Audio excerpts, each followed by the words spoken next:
A world on edge. Rising tensions culminate in a fateful decision. The world watched with bated breath.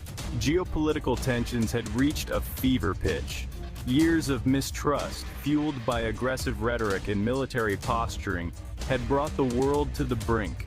Leaders exchanged heated words, diplomatic channels ran dry.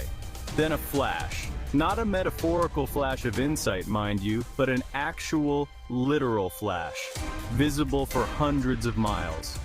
The unthinkable had happened. Someone, somewhere, had decided to roll the dice and play nuclear roulette with the fate of humanity. And the unlucky winner was, well, it was us, wasn't it? America. Land of the free, home of the brave, now just another potential ground zero in a rapidly escalating conflict. Blinding light, deafening roar, the moment everything changes. It began with a blinding light, searing the eyes of anyone unfortunate enough to be looking in its direction. Then came the heat, a wave of unimaginable intensity that vaporized everything in its path. Buildings crumbled like sandcastles. Metal melted. The shockwave followed, a brutal slap in the face by the hand of physics. It ripped through cities, turning concrete and steel into deadly shrapnel. The earth itself seemed to groan in protest, as if nature itself was recoiling in horror at what had been unleashed. The lucky ones, if you can call them that, died instantly. Vaporized in a fraction of a second, their deaths were quick, painless. For the rest, the nightmare was just beginning. In the belly of the beast immediate aftermath of the nuclear detonation.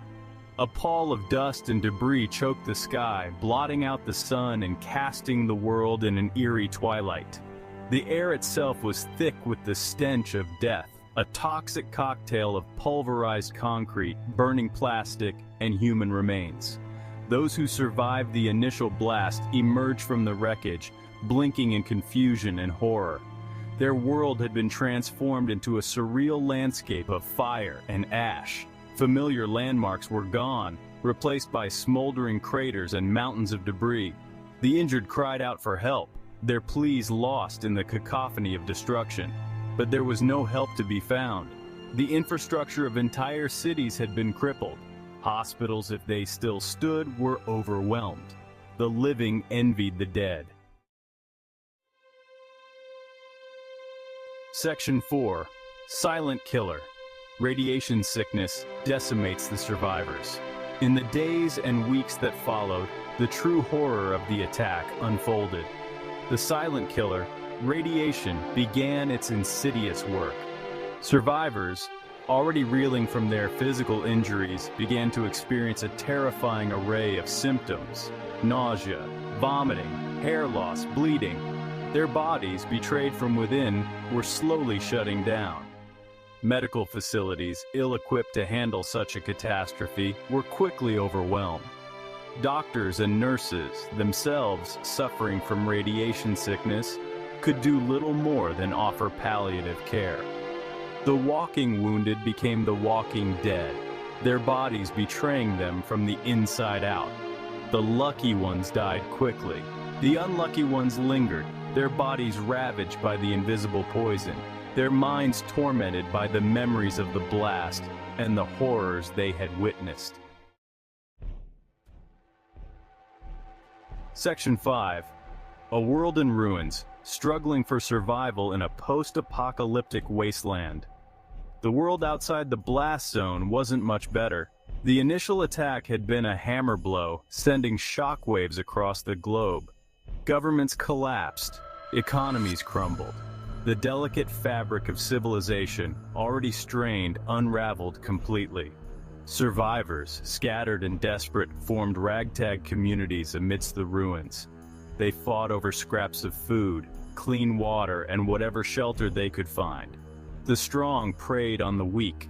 Trust became a luxury no one could afford.